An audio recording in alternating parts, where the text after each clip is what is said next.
오늘 말씀을 통해서 한 주간 제 자신을 회개하며 지냈습니다. 왜냐하면 행함이 없는 믿음에 대한 부분을 한 주간 묵상했기 때문입니다. 오늘 말씀 속에서 야고보 사도가 참 안타까운 그 심정으로 오늘 본문 14절에서 26절까지 기록을 하고 있는데요. 그거예요. 이 야고보서는 고난받는 초대교회 성도들을 향한 권면의 말씀인데, 야고보 사도가 쫙 보니까 어렵고 힘든 고난의 삶을 탁 나오는데 갑자기 성도들의 모습이 믿음이 다 사라졌다는 거예요.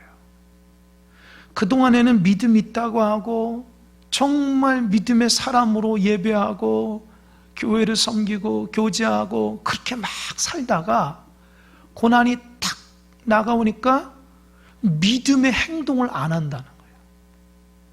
그래서 야고보 사도가 14절에 말합니다. 아니, 믿음 있다고 하면서 믿음의 행동을 하지 않으면 그게 무슨 유익하냐? 그리고 그 믿음이 우리를 구원해낼 수 있겠냐? 아주 안타까움으로 얘기해요. 제가 14절의 말씀을 묵상하면서 그런 생각이 떠올라요. 아마 여러분들도 이 자녀를 키우시는 분들은 이해할 겁니다. 요즘에 자녀들이 학교를 못 가잖아요. 다 온라인으로 해서 수업을 듣는데, 그러니까 이게 통제가 안 돼요. 8시 반이나 또 9시에 일어나서 그 각 학교의 학급별로 아마 이렇게 보고하는 게 있어요. 출석 보고를 들어가서 또 들어야 되고 선생님한테 이렇게 다 연락을 해야 되나 봐요. 그런데 요즘 애들이 학교에 수업을 안 가니까 잘 일어나질 않아요. 또 애들이 일어난다고 해도 그냥 출석만 탁 하고 그냥 자기 자신도 모르게 잔다고요. 그러니까 우리 아이들도 똑같습니다. 그래서 일어나라고 하더라도 잘 아니까 막 깨워서 일어나죠. 그러면 그 저녁에 좀 일찍 자라, 내일 또 온라인 수업이 있으니까 그렇게 얘기해도 그 시간대 가면 또 애들이 자고 있다는 거예요. 그러니까 이게 반복적으로 되니까 이 부모님 마음이 참 안타깝잖아요. 이걸 어떻게 해야 되냐. 나중에는 야단을 치다가 그냥 아이고 내가 깨워야 되겠다. 이제 그런 마음이 되죠. 이제 그런 마음이 생기는 거예요. 여러분, 자녀가 일찍 일어나서 그 시간대에 일어나서 온라인 수업을 들어야 되는 거, 그거 보더라도 이 부모의 마음이 참 이렇게 안타까운데, 하나님 입장에서는요, 마땅히 믿음의 길을 걸어가고 믿음 있다고 하는 자들이 믿음의 행동을 하지 않으면 하나님이 얼마나 안타까울까, 그 생각이 드는 거예요. 여러분, 자녀들이 온라인 수업을 듣지 못해서 그 안타까운 건 그냥 그거 애교 정도로 봐줄 수 있어요.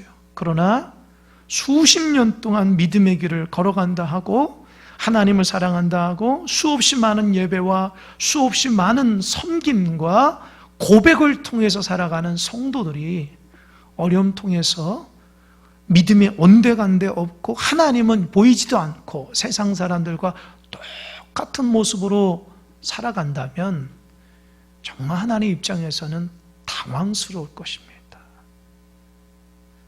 그게 믿음이야? 그동안 나한테 드렸던 예배는 믿음의 예배가 아니었네? 제가 기도하면서 그런 마음이 드는 거예요. 이건 제 자신을 위해서 내 자신에게 말하는 거예요. 목회자가 목회자답게 믿음을 강조하고 믿음대로 살아간다 하는데 어려움이 탁 만났을 때에 하나님은 보이지 않고 그렇게 살아간다면 하나님이 저에게 뭐라 얘기했어요? 너 그동안 믿음대로 잘 산다고 했지? 너 그렇게 살아가야 된다고 성도들에게 말을 했지? 근데 너는 왜 그렇게 안 하니? 너 진짜 믿음 있는 거야? 이런 마음이 제 마음에 드는 거예요. 혹시 여러분들은 이 말씀 보면서 어떤 생각이 듭니까? 하나님이 여러분 한 사람에게 너 믿음 있다고 했잖아. 너 나 사랑한다고 했잖아. 너 믿음대로 살아간다 나한테 그렇게 수없이 많은 예배와 기도와 섬김했잖아. 그런데 왜 믿음의 행동이 없니? 여러분 어떠십니까? 그래서 한 주간 제가 회개했어요. 내 자신뿐만 아니라 우리 큰사랑교회 모든 성도들을 대신해서 하나님 앞에 중보하며 회개하며 한 주간을 보냈습니다. 야고보 사도가 믿음 있다 하는 사람들 말로는 다 믿음 있다 하면서도 실제적으로 믿음의 행동이 없는 사람들을 책망하는 본문이에요, 오늘. 그러면서 그 얘기를 해요. 한 가지 예를 들어요. 우리 형제 자매 중에 헐벗고 일용할 양식 없어서 너무 힘들고 고통스럽게 살아가는 사람이 있는데 그 믿음의 사람들이 그들을 보면서 어떻게 하냐? 야, 너 이렇게 날씨가 추운데 왜 뜨뜻하게 입지 못하고 그렇게 얇은 옷을 입고 다니니? 야, 왜 점심인데 점심 안 먹고 이렇게 배고프게 다니니? 야, 얼굴이 왜 그러냐? 좀 평안하게 다니라. 이렇게 얘기를 하고 그를 위해서 밥 한 끼 사주거나 빵 하나 대접하지 않는다면 야고보 사도가 말합니다. 그게 무슨 믿음이냐고. 그게 무슨 믿음이냐고.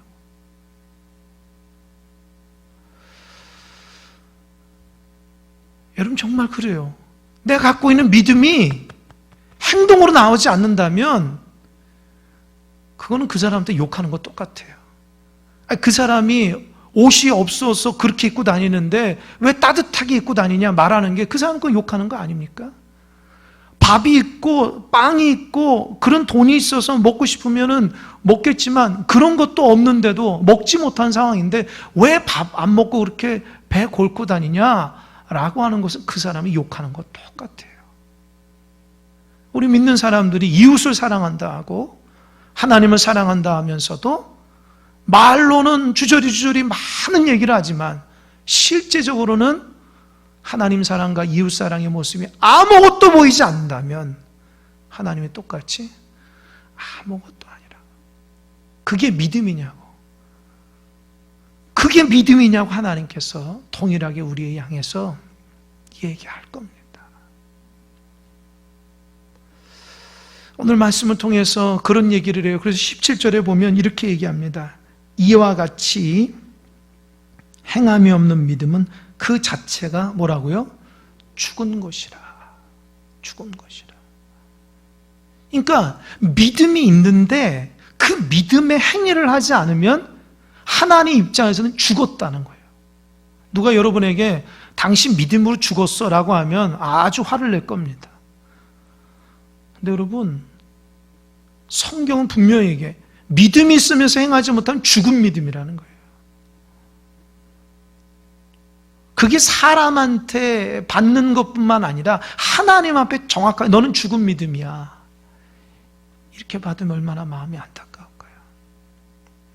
이 말씀을 묵상하면서 또 한 가지 기도하면서 하나님이 어떤 장면을 제 마음속에 떠오르게 했냐면 제가 어렸을 때에 우리 아이들 데리고 그 놀이동산을 갔어요. 그때 처음으로 이렇게 중고차를 사서 이렇게 아이들을 태우고 우리 가족들과 함께 1시간 정도 되는 그 거리에 놀이동산을 갔습니다. 그러니까 애들이 얼마나 즐겁겠어요. 그때 가면서 제가 익숙한 차에 대해서 이렇게 잘 이렇게 모르니까 그냥 운전만 할 줄 알지.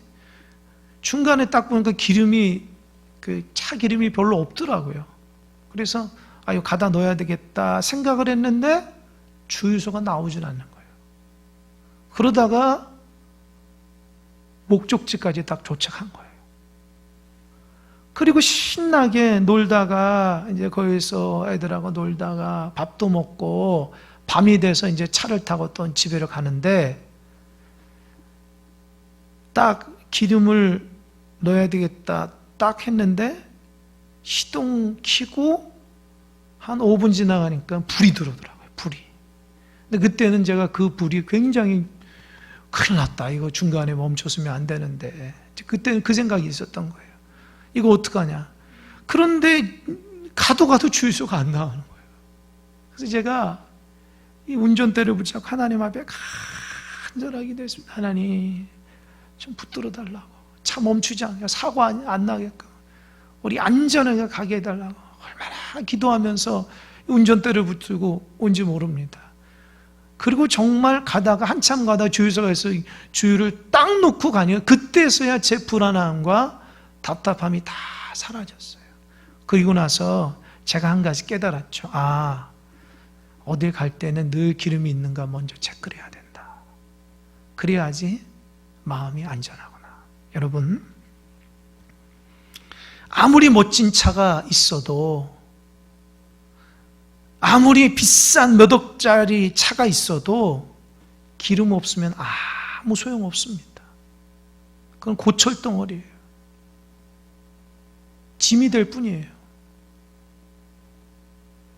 나에게 아무리 위대한 믿음, 거룩한 믿음, 말로는 위대하고 나는 굉장하다 얘기를 해도 실제적으로 그 믿음이 내 외적으로 표현되거나 그 믿음대로 살아가지 않으면 아무 소용없습니다.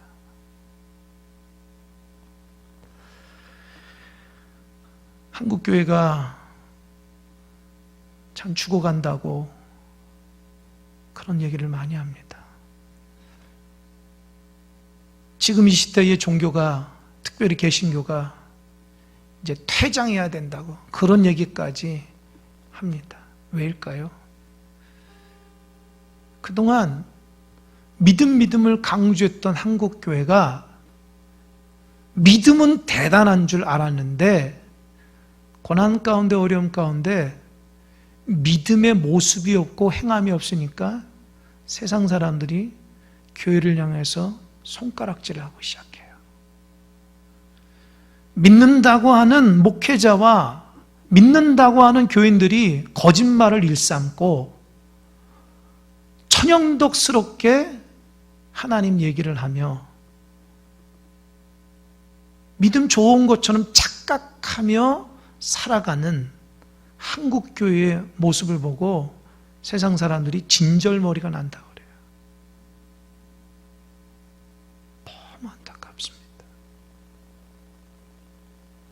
교회에서 정직함과 진실함을 가르쳤던 그 복음은 다 사라지고 이기적이고 자기 주관적이고 자기 욕심적이고 그런 모습들이 연일 방송에서와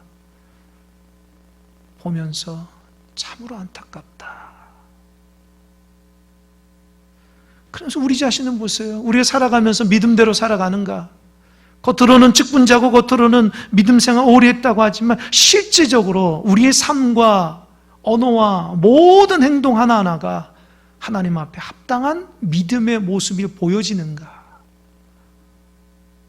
우리는 세상 속에서도 딱 봐도 믿는 사람에는 딱 보여줄 수 있어야 되는데 세상 사람에게 똑같은 삶의 공장이면 똑같이 거짓말하고 똑같이 자기 욕심대로 똑같이 세상 목표대로 그렇게 살아간다는 거예요. 그러니 하나님 입장에서는 교회가 있으나만 하고 성도는 있으나만 하는 그렇게 되고 무슨 소용이 있느냐?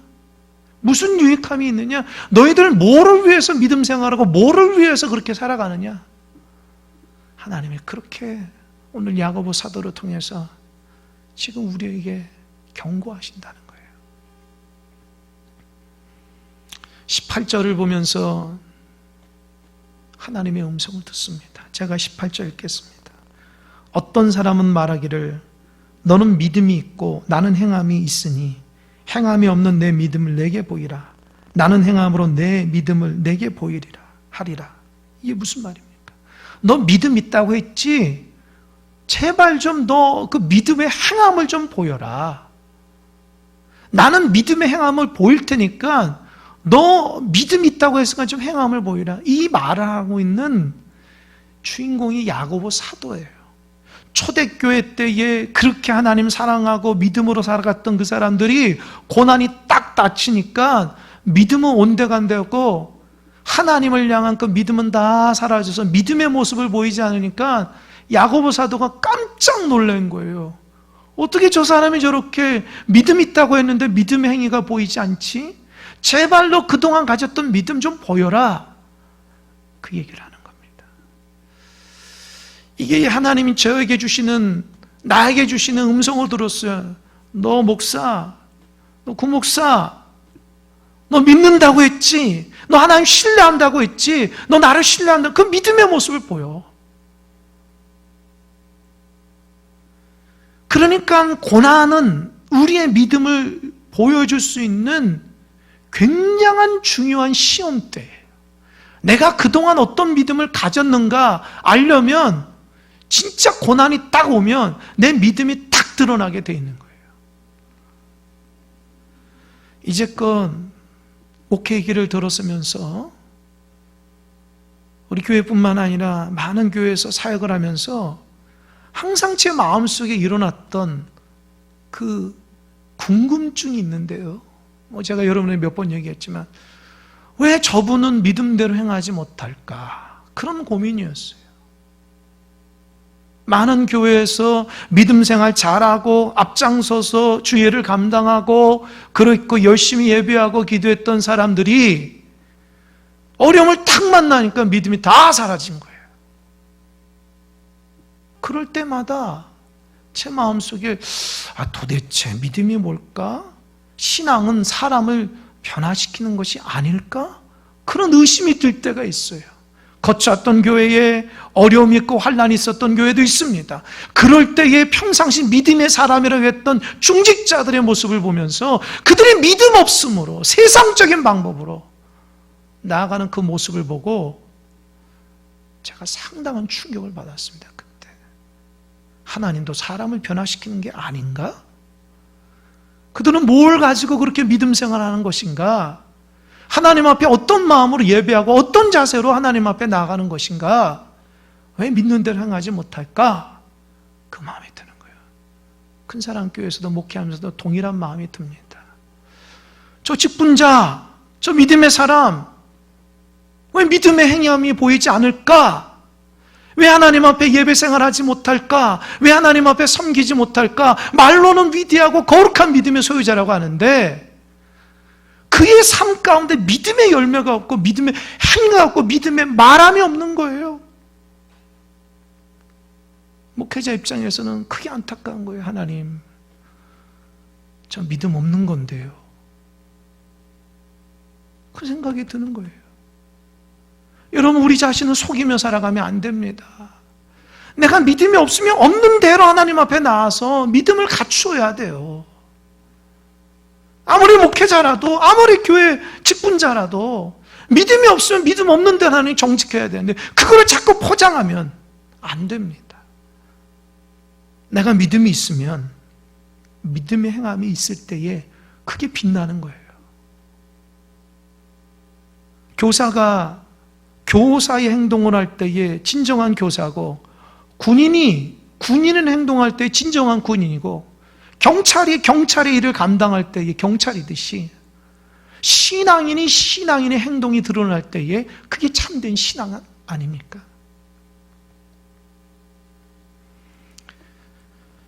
참 우리의 신앙이 혼란스러운 세대에 살고 있어요. 내가 가지고 있는 믿음이 진짜 믿음이었나? 아마도 이런 고민하는 분이 극히 드물 겁니다. 다 자기가 믿음이 있는지 착각한다고요. 정말 믿음의 그 상황, 힘들고 어려운 그 상황 속에서 하나님을 진정으로 사랑하는 사람이란 믿음의 행동이 드러나는 거예요. 부부도 마찬가지고 연인도 마찬가지고 말로는 사랑한다 사랑한다 얘기하면서 행하지 않으면 나중에 상대방이 그 진심을 모릅니다. 우리 남편은 우리 아내는 우리 남자친구 우리 여자친구는 말뿐이야. 더 실망감이 커지는 거예요. 하나님을 향한 믿음과 소망과 사랑이 있다면 그대로 행하신 여러분 되시길 바랍니다. 이제는 거짓된 믿음은 소용이 없어요. 그런 시대는 교회에 발을 붙일 수도 없습니다.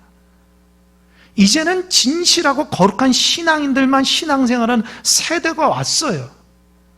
믿음 없는 사람은 교회에 이제 나올 수도 없어요. 왠지 아십니까? 고난이 있는데 어떻게 나와요? 어렵게 힘든데 어떻게 나와요? 못 나온다고요. 평상시 정말 주님 사랑하고 주님은 나의 생명이라고 진정으로 고백한 사람들이 행위로 나올 수 있는 게 이제 믿음 생활이 되는 거예요. 다 환경이 좋고 은혜 가운데 있었던 사람들은 그때는 다 믿음 있는 것 같아요. 뭐 교회가 사람들이 미어 터져도 다 본인들은 믿음 있다고 해요. 그러나 어려움을 탁 만나면 진정한 자기의 믿음인가를 딱 드러내게 되는 거예요. 오늘 말씀 속에서 야고보 사도가 세 가지를 얘기합니다. 믿음 있다고 하는데 행하지 못하는 사람에 대해서 아주 충격적인 세 가지 말을 해요. 첫 번째는 뭐냐? 참 제가 이 첫 번째 야고보 사도의 말을 듣고 굉장히 충격을 받았어요. 그게 19절입니다. 내가 하나님은 한 분이신 줄을 믿느냐? 잘하는도다 귀신들도 믿고 떠느니라. 여러분, 하나님이 한 분, 하나님, 살아서 역사하신 하나님, 우리 믿는 자는 다 맞습니다. 고백할 거예요. 그런데 야고보 사도가 그런 얘기한다. 그렇게 믿으면서 행하지 못하는 사람 잘들 논다 이 말이에요. 잘하는도다. 그래 너 믿음 있으면서 행하지 못하지, 그래 그거 잘하는 짓이다 이렇게 얘기하는 거예요. 비꼬는 거예요. 하나님이 한 분 있다고 하는 너희가 행하지 않으면 어떤 얘기하냐? 야 귀신들도 믿음이 있어. 야 참. 누가 여러분에게 귀신들도 믿음이 있어, 똑같은 귀신들의 믿음이네? 이렇게 얘기하면 아마 충격적으로 막 싸울 겁니다. 내 믿음이 어떤 믿음인데 당신이 나를 알아? 근데 야고보 사도가 얘기하면 초대교회 성도들, 그 믿음의 성도들에게 믿음이 있다고 하면서 행하지 못하면 귀신들하고 똑같은 믿음이다. 귀신들도요, 하나님이 한 분이라는 거 안다는 거예요. 마가복음 5장에 보면 거라사 광인이 나옵니다. 예수님이 제자들에게 이 광야에서 오병이어 기적을 딱 하니까 사람들이 그들을 임금 삼으려고 했어요. 그러니까 예수님이 이 제자들이 세상에 유혹되는 거 딱 끊어버리고 어딜 갔냐? 배를 타고 한급히 갔어요. 풍랑을 만나도 그 풍랑을 잠잠케 하시면서 고난 가운데서 이기면서 어딜 가냐? 거라사 땅에 가. 거라사 땅에. 이 거라사 땅에 왜 갔을까? 주님은 그 거라사 땅의 무덤 가운데 귀신 들려서 소리 지르고 있는 두 사람이 너무 안타까운 거예요. 너무 안타까워.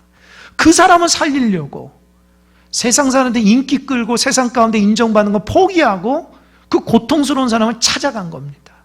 거라사 땅에 배를 탁 떼고 내려오니까 두 사람이, 귀신 들린 사람이 막 달려와서 주님 앞에 와서 뭐라 하냐면 당신은 하나님의 아들 예수이지 않습니까? 이렇게 얘기하는 거예요. 여러분, 이게 얼마나 믿음인지 몰라요. 제자들도 그 당시 예수님이 하나님의 아들이라는 거 고백하는 사람이 없었어요. 모든 사람들도 예수님을 뭐 기적이나 이적이나 선지자 중에 대단한 사람처럼 생각했지, 그 귀신 들려서 있는 그 사람, 사실 그 사람의 고백이 아니라 귀신의 고백이지. 당신은 하나님의 아들입니다. 구원자라는 말이에요. 근데 예수님이 그 말을 듣고, 야, 너 제대로 나를 보고 너 믿음이 충만하구나. 그래서 구원합니까, 귀신을? 아니라는 거예요. 귀신이 믿음으로 고백했는데도 귀신을 구원하지 않는 이유가 뭐예요? 행함이 없기 때문이라. 행함이 없기. 똑같이 성도가 하나님이 한 분이시고 나의 구원자시고 나의 삶의 모든 것 된다고 고백해도 행하지 않으면 귀신하고 똑같다라는 거예요. 귀신이 갖고 있는 고백하고 똑같다라는 거예요. 이거 얼마나 충격적이에요. 여러분, 우리는 귀신보단 나야잖아요. 믿음이 있으면 적어도 행할 줄은 알아야 하잖아요. 하나님은 믿음 있다고 행하지 않는 사람들은 귀신하고 똑같이 본다는 거죠. 야고보 사도가 그렇게 얘기한 게 아주 충격이었어요. 저에게는. 야, 하나님이 이렇게라도 완전히 우리에게 그냥 펀치를 매기는 거 아닙니까? 너네 믿음 없이 행하지 못하면은 귀신하고 똑같아. 이거를 만약 누구로부터 들으면 화가 나잖아요. 그런데 하나님의 말씀으로 들으니까 충격이에요, 충격. 그래서 믿음은 행함이 있어야 돼. 두 번째, 야고보 사도가 이렇게 얘기합니다. 아브라함은, 믿음의 조상 아브라함은 믿음으로 행했기 때문에 하나님 앞에 의롭게 인정받고 하나님의 벗이라고 일컬음 받았다. 창세기 22장 보면 하나님이 어느 날 아브라함에게 나타나서 100세에 난 아들을 모리아산에 바치라고 그랬어요.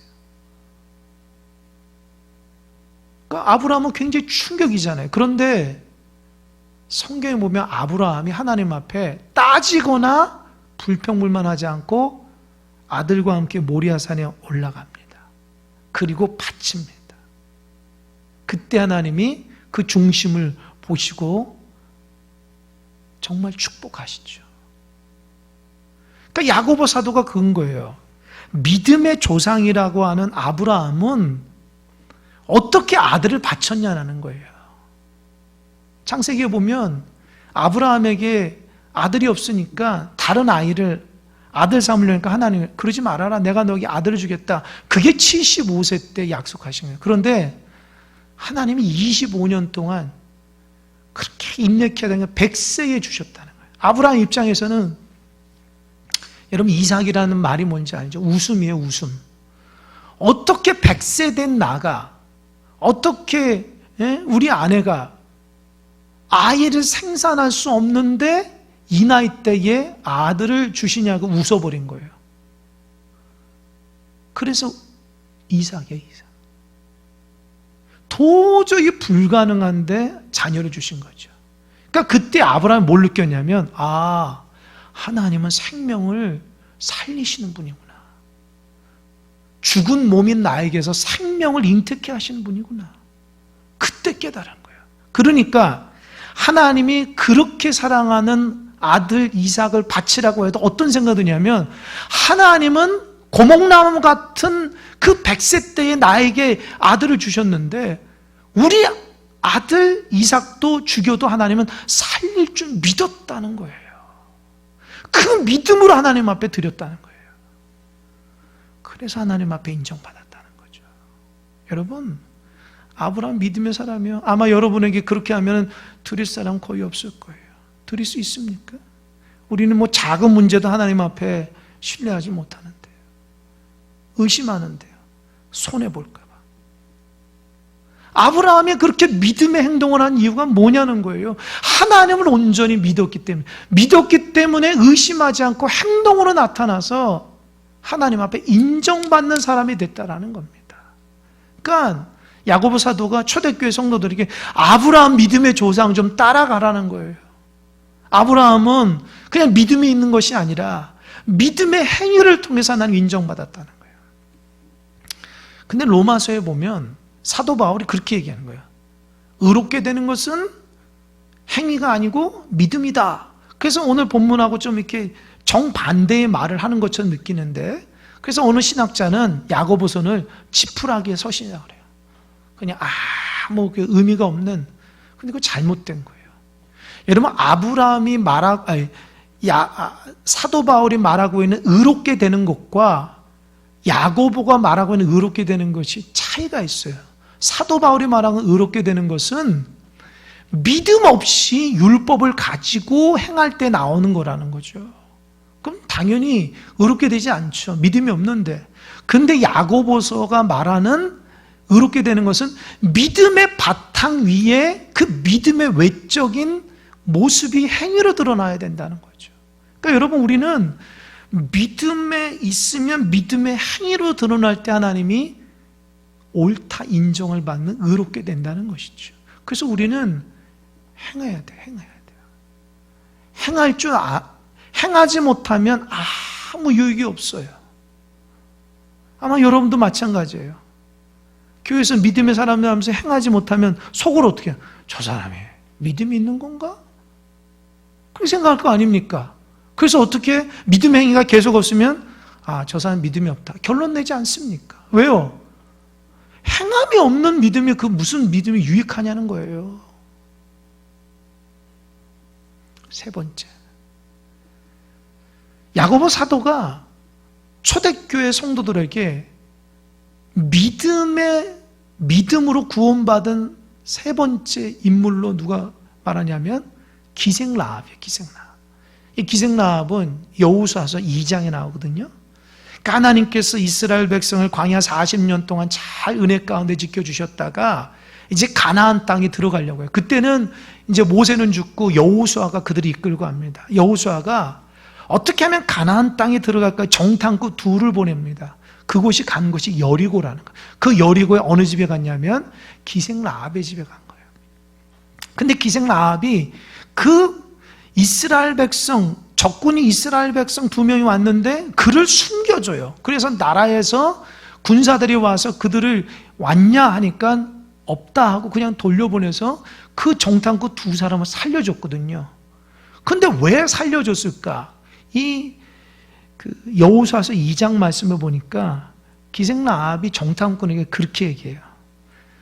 당신들이 믿는 하나님이 이 가나안 땅을 하나님께서 당신들에게 줬다는 거 난 믿고 있다. 그 근거가 뭐냐? 당신들이 애굽에서 출애굽할 때에 홍해를 가른 사건을 내가 들었다. 그거는 도저히 불가능하다. 그러니까 당신들이 믿는 하나님은 진짜 하나님을 내가 알고 있다. 홍해를 걸었다는 것은 내가 듣도 보지도 못했다. 근데 당신들은 그거를 건너서 광야에서 40년 동안 죽지 않고 왔다는 것은 당신들이 믿는 하나님은 정말 하나님이다라는 거예요.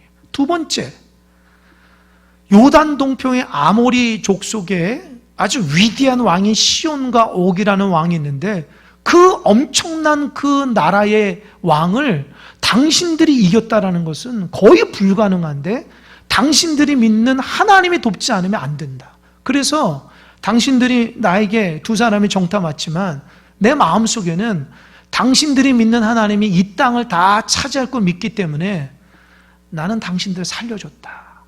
그렇게 얘기하면. 그리고 기생라합이 이렇게 이스라엘 하나님은 상천하지 하나님, 위로는 하늘로 밑으로는 땅의 모든 것을 다스리는 하나님이라고 고백을 합니다.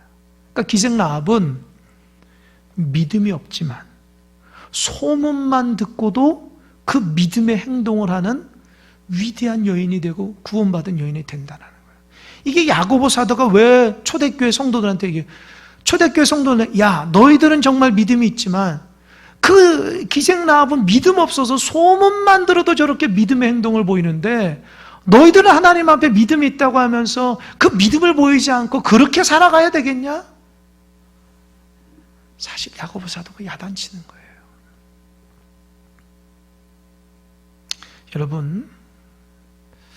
여러분의 믿음이 참 소중한 줄 압니다.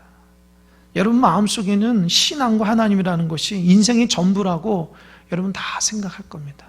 그렇다면 행위로 보여주십시오. 정말 하나님이 여러분 인생의 첫 번째라는 거. 사람이나 세상의 명예나 세상의 돈이나 세상의 그 어떤 흐름이 여러분 인생의 첫 번째가 아니고 하나님이 정말 첫 번째라고 한다면 그 첫 번째의 모습을 보이시기 바랍니다. 그것이 하나님께서 우리에게 준 메시지입니다. 이제는 말 가지고 신앙생활하는 세대가 아닙니다. 이제는 하나님을 향한 믿음이 그대로 드러나는 세대입니다. 정말 진실한 믿음을 하나님께서 이 땅 가운데 찾고 계시는 것 같아요.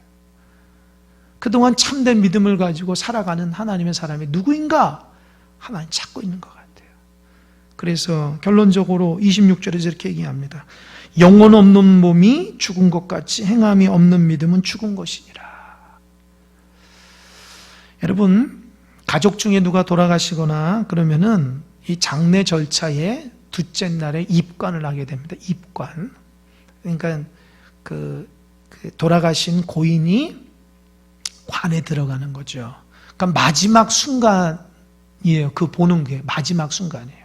입관. 그 입관 때에 식구들이 다 모여서 고인들을 딱 보면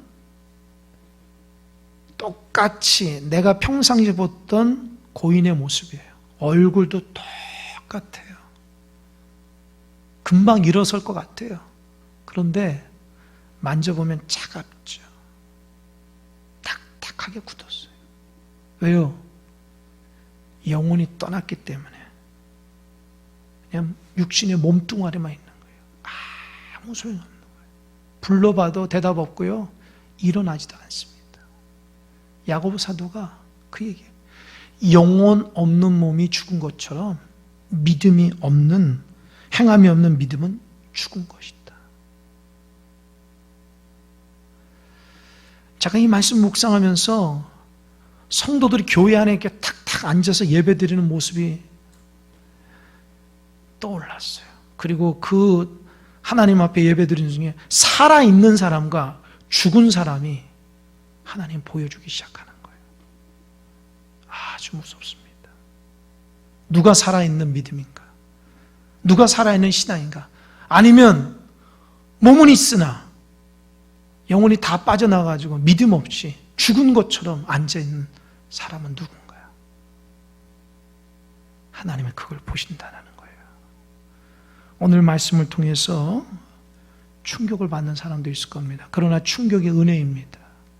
아무런 충격 없이 하나님 말씀을 가볍게 듣고 하나님 말씀을 동일하게 행하지도 않으면서도 여전히 거짓처럼 믿음으로 살아가는 사람도 있으면 철저하게 회개하시고 한 가지라도 행하는 여러분 되시길 바랍니다. 말로는 주님 사랑하고 하나님 앞에 예배할 줄 모르고 하나님 앞에 섬길 줄 모르고 하나님 우선적으로 살아가지 못한다면 하나님 다 보시고 있다라는 거예요. 너는 죽었구나. 아니 너는 살았구나. 여러분 우리가 하나님 볼 때에 죽은 영혼이 되면 안 됩니다. 살아 움직이는 영혼이 돼야 되고 정말 살아 움직여서 꿈틀거리는 신앙이 돼야 될 것입니다. 고난 가운데 우리의 믿음이 드러난다는 거예요.